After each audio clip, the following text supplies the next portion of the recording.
ですね。13問目です。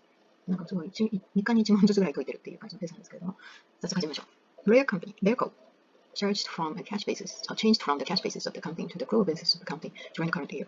The cumulative effect of this change should be reported in Roar's current year financial statements as a component of non-operating gains. B. Prior period adjustment resulting from the change in accounting principle. これですよね。普通ね、accounting principle に change。Continuing operation じゃないしね、明らかに書いてるし。エラーでもないってことはこれですよね。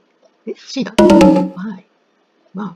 Okay, the C is the correct answer. The cash basis of financial reporting is not generally accepted base of accounting. Therefore, it is an error. Okay.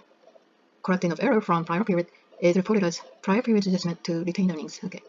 なるほど。じゃあ B は何がインコレクトだったかっていうのは cash basis reporting is not acceptable under accrual basis accounting principle. Thus, the change from cash basis is not reported as a change in accounting principle. そうなんだ。